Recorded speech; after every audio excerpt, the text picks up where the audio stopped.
नालंदा नाम के एक गांव में भोलू नाम का एक आदमी रहता था। भोलू सिर्फ नाम का भोलू था, लेकिन दिमाग से वो बहुत तेज था। वो काम नहीं करता था। उसके पिताजी भी उससे कुछ काम करने के लिए हमेशा कहते रहते, लेकिन वो कहता है कि पिताजी, मुझे किसी के पास काम नहीं करना, बल्कि खुद का एक होटल लगाना है। लेकिन भोलू के इस बात पर उसके पिताजी कहते हैं, अरे बेटा, इतने रुपए मेरे पास नहीं है। मैं इस मामले में तुम्हारी कोई मदद नहीं कर सकता। एक दिन भोलू सोच रहा था कि किसी भी तरीके से कुछ रुपए का इंतजाम करना पड़ेगा, जिससे कि उसका होटल शुरू हो जाए। वो अपने पिताजी से कहता है, पिताजी, हमारी जो जमीन है वो पूरी बंजर हो चुकी है। उसमें कोई अनाज भी नहीं उगा सकते और ना ही कोई उसे खरीदना चाहता है।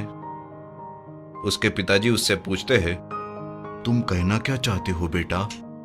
भोलू कहता है, पिताजी, अगर आप उस खेत की पावर ऑफ अटर्नी मेरे नाम कर देंगे तो उसे मैं बैंक में गिरवी रखकर कुछ लोन ले सकता हूं, जिससे मिले रुपए से मैं अपना ब्रेकफास्ट का होटल शुरू कर सकता हूं।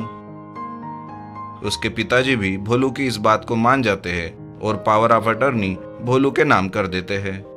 भोलू दूसरे ही दिन बैंक में जाकर लोन लेता है और अपना होटल शुरू करता है। भोलू होटल तो शुरू करता है, लेकिन उसके सामने जो होटल होता है उसकी वजह से उसका होटल कुछ खास नहीं चलता। वो एक तरकीब लगाता है और अपने होटल में एक स्कीम शुरू करता है।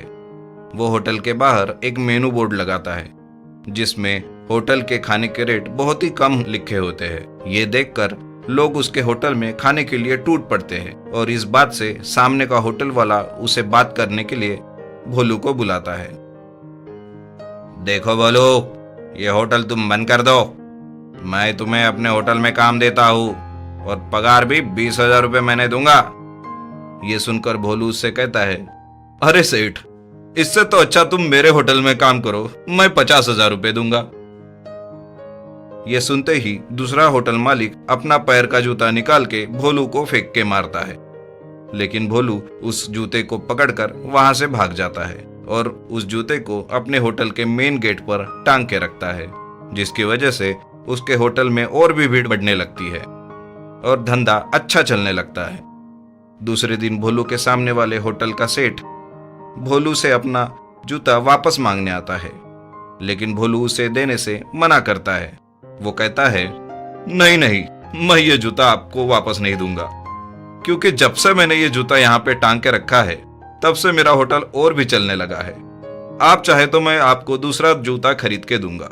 भोलू अपने काम में लग जाता है, तभी वो देखता है कि उसका मैनेजर भोलू के ही होटल में खाना खा रहा होता है। सेठ उससे पूछता है, अबे तू मेरे लिए काम करता है और भोलू के होटल में खाना खाता है?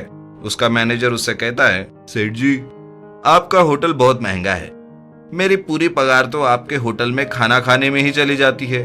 सोचिए मेरे फ्यूचर का क्या होगा। सेठ उससे पूछता है कि तू मेरी तरफ है या उसके तरफ? उसका मैनेजर भोलू की तरफ उंगली दिखाकर कहता है, मैं तो आपकी तरफ ही हूं। सेठ पूछता है, ये कैसा मेरी तरफ है?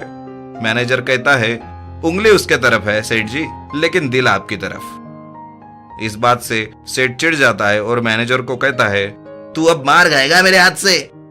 मैनेजर हंसता है और कहता है, सेठ जी, आप सठिया गए हैं, और भाग जाता है। दूसरे दिन सेठ अपने होटल में नया मेनू बोर्ड लगाता है, जिसमें सारे खाने के दाम भोलू के होटल से बहुत कम होते हैं। ये देखकर सारे लोग सेठ जी के होटल में खाना खाने लगते हैं। भोलू ये देखकर समझ जाता है कि उसे जल्दी से कुछ करना पड़ेगा, नहीं तो उसका होटल जल्दी बंद हो जाएगा। दूसरे दिन सेठ होटल में आता है। सेठ बहुत खुश होता है, उसे लगता है कि उसकी ये तरकीब काम कर गई। लेकिन जैसे ही वो अपनी कार से उतरता है, वो देखता है कि भोलू के होटल के सामने लंबी लाइन लगी होती है। सेठ अपने मैनेजर से पूछता है, ये सब क्या है? भोलू के होटल के सामने इतनी लंबी लाइन क्यों है? मैनेजर सेठ जी को बताता है, ये लोग खाना खाने के लिए लंबी लाइन में इंतजार कर रहे हैं। जो लोग खाना खा रहे हैं उनका होने के बाद वो उठेंगे, तभी ये लाइन में खड़े लोग बैठेंगे। सेठ जी पूछता है कि ऐसा कैसे हो सकता है? तब मैनेजर सेठ जी को होटल के सामने लगा हुआ बोर्ड दिखाता है, जिसमें लिखा होता है, भाइयों और बहनों, आओ और पेट भर के खाना खाओ। जब जी में आए चुकाओ, या मत चुकाओ। इस तरह से सेठ जी अपना सर पकड़ कर बैठते हैं और अपना होटल बंद कर